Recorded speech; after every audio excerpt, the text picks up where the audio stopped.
Olá, amigos da TV Justiça. Está começando mais uma edição de Saber Direito Debate. Você acompanha as aulas durante a semana sobre temas específicos do direito e no Saber Direito Debate temos a oportunidade de conversar com o nosso professor convidado para além dos temas abordados em sala de aula. Nós vamos conversar hoje com o professor Paulo André Campos Trindade, a quem eu agradeço primeiramente a participação aqui nos estúdios da TV Justiça. Muito obrigado por vir, professor, aceitando o nosso convite. Obrigado, prazer é meu, estou extremamente satisfeito, honrado. Estava participando dessa entrevista, prosseguindo ainda no desenvolvimento das teses aplicadas no programa Saber Direito. Bom, temas que nunca se esgotam, temas que são repassados em termos dos conhecimentos do professor para você, amigo da TV Justiça. E agora, no Saber Direito Debate, como eu já disse, a oportunidade de conhecermos um pouco mais do professor Paulo André Campos Trindade, que é advogado, consultor jurídico, ex-procurador de autarquia, ex-assessor jurídico de procurador de justiça do Ministério Público do Mato Grosso do Sul, especialista em processo penal e direito constitucional, professor de pós-graduação do Instituto Processos, professor de cursos preparatórios para ingresso nas carreiras jurídicas e professor da Faculdade UPS e Projeção. Natural do Mato Grosso do Sul, entusiasta de maratonas, música sertaneja e do famoso tereré. Vamos falar um pouquinho sobre isso também. De repente o telespectador já está até se perguntando, né, professor, o que é tereré? E a referência a isso, no caso, é justamente por conta, nós sempre temos a oportunidade de conversar com professores de diversas partes do país. E muitos que vêm justamente para Brasília. Brasília é uma cidade que tem, agora ao longo, já estamos com mais de 50 anos da capital brasileira, e para muitos há uma característica que alguns apontam como sendo a terra da saudade. Saudades do Mato Grosso, professor? Certamente. Naquelas conversas informais, eu antecipava a você que sempre quando nós deixamos um pouco nossa terra, você traz toda a herança daquela raiz que você foi criado, principalmente quando você vem para a capital. Hoje em dia a vida na capital é muito dinâmica, o tempo é curto e você fica aí por horas trabalhando e esquece que esse tempo vai passando. Recentemente eu havia até assistido uma entrevista, uma reportagem especificamente, acerca do tempo. Por que que numa capital o tempo é curto e por que no interior o tempo é longo, sendo que o tempo é igual para ambas as regiões. Concluiu-se então que na capital, em razão dessa correria, em razão dos nossos trabalhos, das nossas atribuições habituais, você não tem tempo quase, você não para pensar, você praticamente 100% olhando para aquele seu ofício. No entanto, quando você está no interior, você tem tempo para pensar, para refletir, para pensar em vários fatores que estão gerando ali aquela paciência, aquela calmaria típica de cidade interior. Então, a explicação do tempo é essa. Que nem naqueles poemas do Drummond, por exemplo, de Carlos Drummond de Andrade, que falam exatamente daquela realidade do interior, não é, professor? No sentido de, ali, o tempo não passa. Sempre você volta, as posições são as mesmas.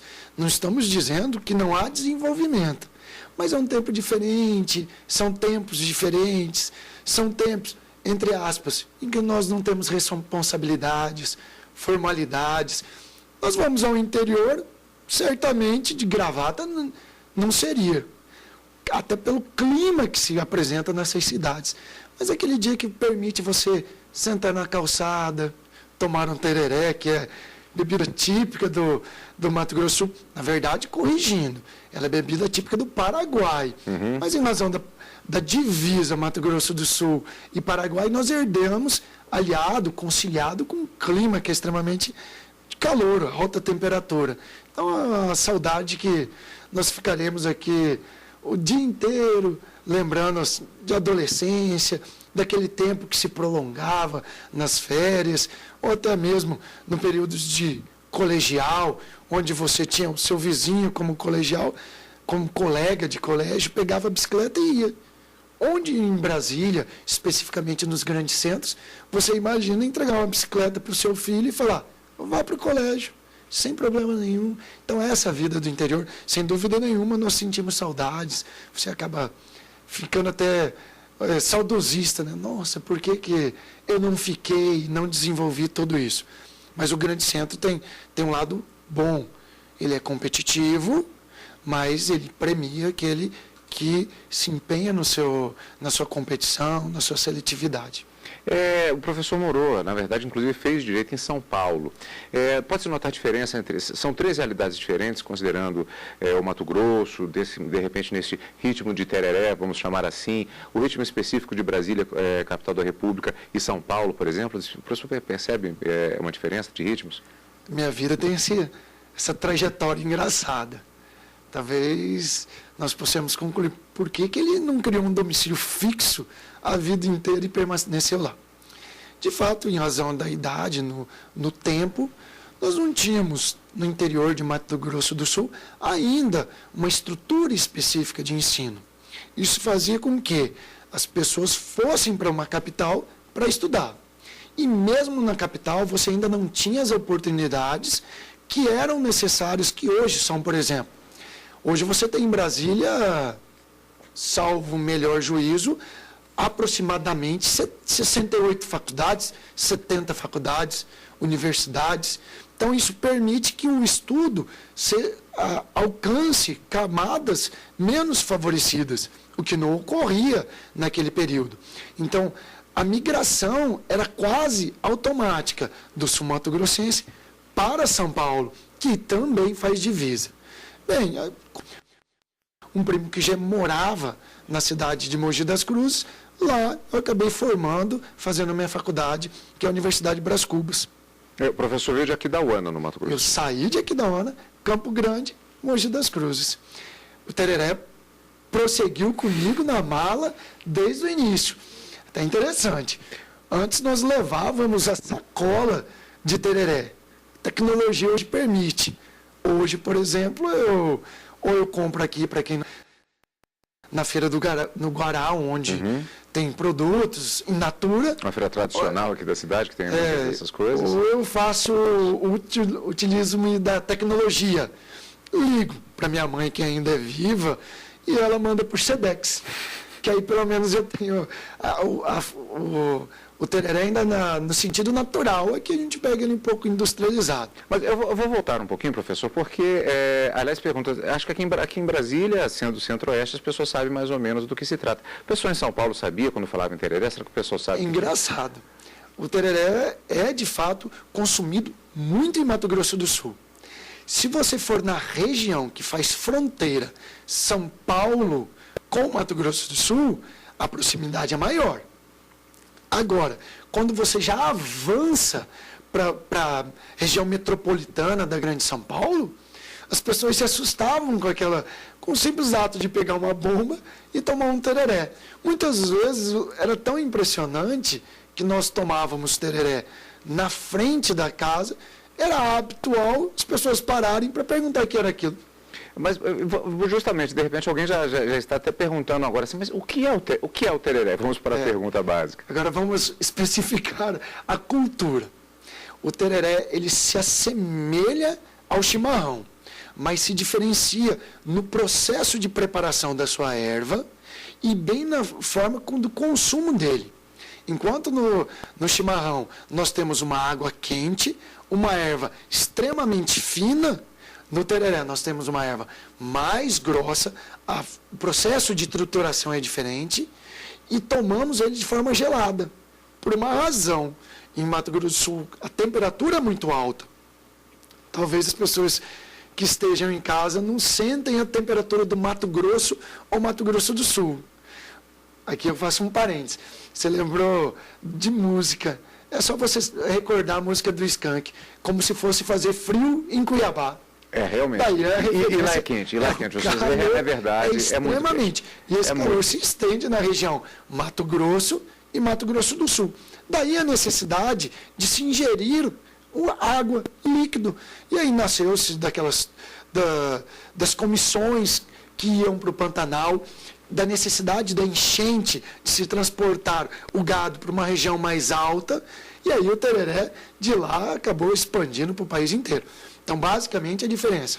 A erva é mais grossa, então a trituração dela é mais grossa, então você pode observar um galho nela, algo mais grosso, e ela é consumida com água gelada, que hoje nós consumimos com água tecnologicamente extremamente gelada.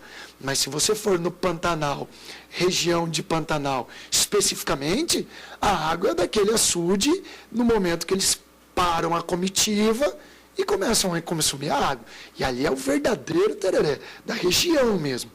A água de açude, aí a pessoa provavelmente está pensando, mas eu vou beber uma água de um lago? Em Mato Grosso do Sul, nós sabemos que não vai estar poluído. Dificilmente você vai para uma região no meio do Pantanal, vai encontrar uma poluição. Então lá é 100% natural aquela água. Então, você bebe e ele consome muito bem.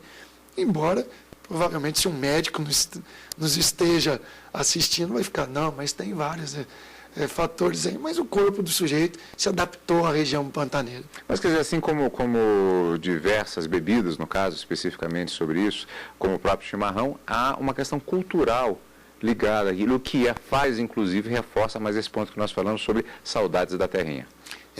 O tereré, ela supre um pouquinho daquela período em que você andava descalço pelas ruas, conversava com os amigos, escutava uma música sertaneja e permitia que você deixasse sua casa aberta.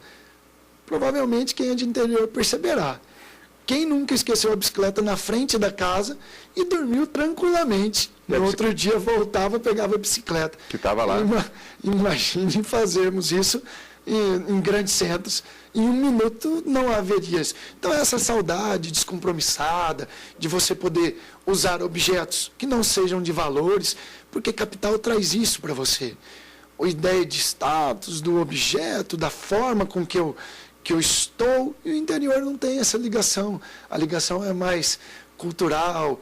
Vamos tomar um tereré? Você vai na capital, mas vamos ao happy hour, que é o chopp que se toma. Então, os encontros, as formas de encontro são distintas.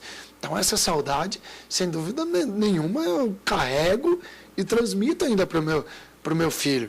Saudade do meu carro, só tem música sertaneja. Saudade de, habitualmente, quando eu chego em casa, eu tomo meu tereré, mesmo estando na capital federal. Agora, tem uma coisa aqui que tem diferença, né? Que até me surpreendeu, de certa forma, um aspecto curioso, e sabores, gostos fazem parte da própria formação da cultura de todos os indivíduos, cada um tem a sua especificidade em função do seu ambiente. E um detalhe curioso é que a gente fala bastante de comer peixe aqui na região centro-oeste, né? Mas o professor disse que o peixe daqui tem diferença do peixe de Mato Grosso. Quando nós comemos peixe, peixe é algo saboroso. Então nós comemos, para quem gosta de peixe, então você tem uma diferença. O peixe da região do Pantanal ou peixe de rio do peixe de tanque. Às vezes você até não tem esse paladar, mas aquele que saborear um peixe de fato, rio, que ele é natural do rio, ele vai sentir que ele não tem o gosto de barro. Já o peixe de tanque, ele tem um gosto, ele impregna um pouco um gosto de barro. Apenas para fazer um exemplo. Recentemente eu fui para Goiânia, em um aniversário, e fui visitar um tio meu que encontrava-se internado, questões de câncer e tal, e minha mãe ligou para Brasília, que é muito mais fácil deslocar até Goiânia que ela se deslocar de Aquidauana até Goiânia. E fomos a um restaurante. Lá nesse restaurante, na primeira mordida que minha tia deu no peixe, ela sentiu que aquele peixe era de tanque. Mas por qual razão? Porque o marido dela era um exímio pescador do Araguaia. Então o peixe dela era exclusivamente consumido peixe do Araguaia. Eu não tinha o consumo do peixe hoje, que você tem em Mato Grosso do Sul, por exemplo, tanques que exportam peixe para o exterior. Esse peixe tem o gosto de barro. Agora, o peixe, de fato, aquele natural que se desenvolveu no rio, ele tem um sabor diferente. Tanto que é gostoso, às vezes a gente come muito peixe com molho, mas experimente comer a fibra desse peixe. Aí você vai começar a notar a diferença no paladar entre peixe, que é do criadouro de tanque, para o peixe que é pescado no próprio rio. É claro que nós estamos num programa especificamente de direito, ainda que nós possamos desenvolver assuntos extra-direito. Isso surgiu em razão do desenvolvimento sustentável. Então, nós não poderíamos pegar, para atender a demanda, sair pegando uma rede e todos os peixes do Pantanal para suprir o nosso consumo. Surgiram-se os tanques.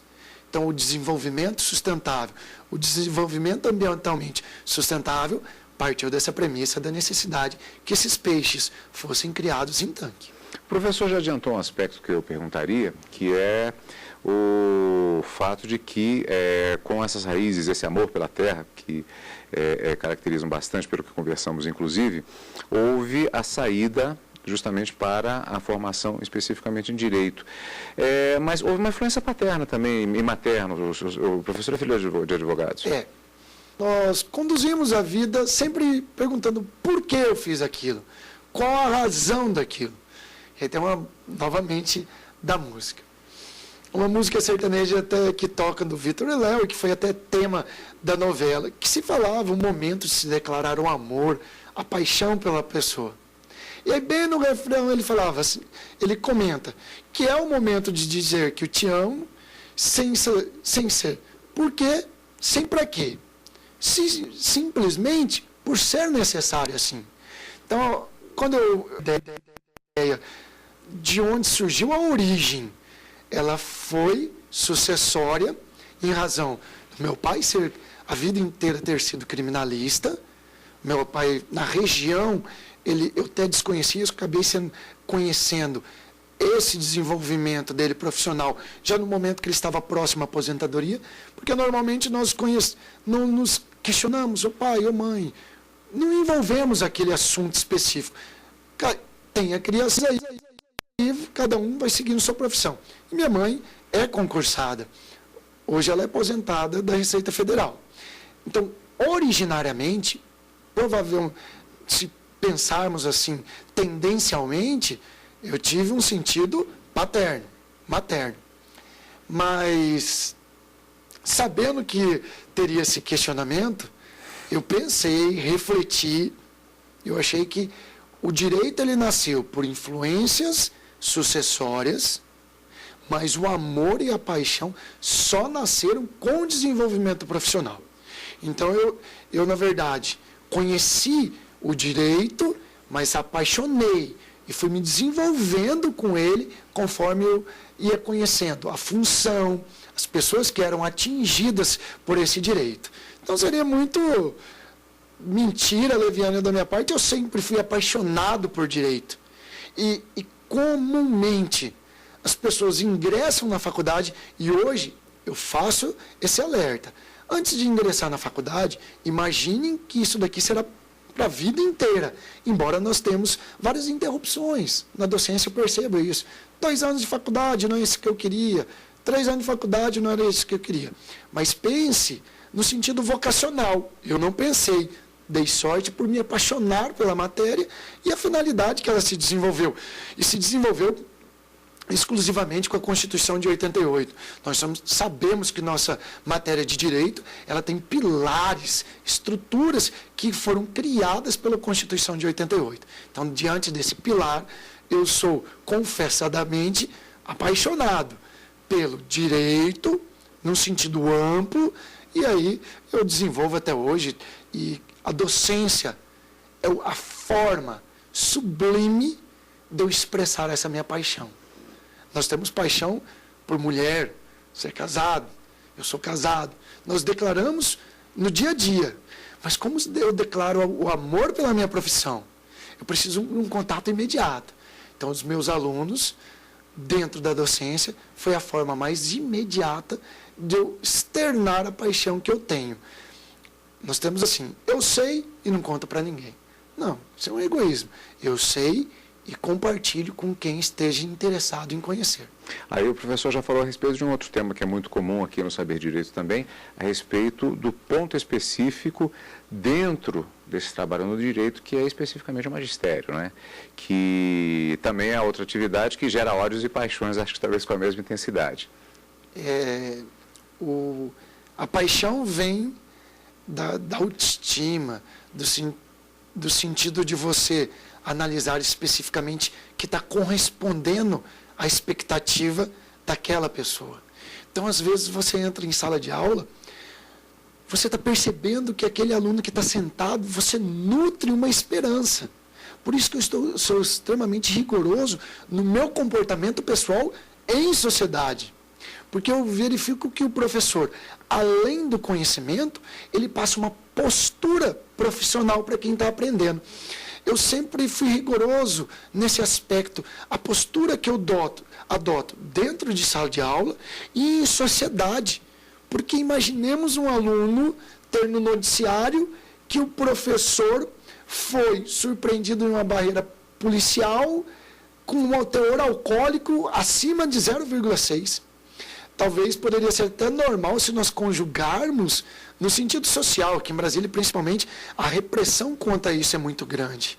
Aliás, aí nós já começamos a falar a respeito de alguns aspectos específicos do direito, particularmente do direito penal, e que já leva justamente ao tema das aulas, embora que seja um pouquinho mais específico, e há pontos curiosos a abordarmos. Lembrando que o professor Paulo André Campos Trindade falou para nós durante a semana sobre o tema crimes contra a dignidade sexual. Há, inclusive, modificações da legislação que aconteceram recentemente, e há polêmicas em relação a esses pontos que eu gostaria de aprofundar também no nosso próximo bloco, já entrando nesse tema específico, quando voltarmos depois do intervalo. E lembrando que vamos passar também os contatos para que você, telespectador da TV Justiça, possa entrar em contato com o Saber Direito e resgatar também as aulas que você não assistiu anteriormente aqui do Saber Direito. Professor, portanto, peço a paciência só um pouquinho, vamos para um rápido intervalo e daqui a pouco nós voltamos com o Saber Direito Debate aqui na TV Justiça.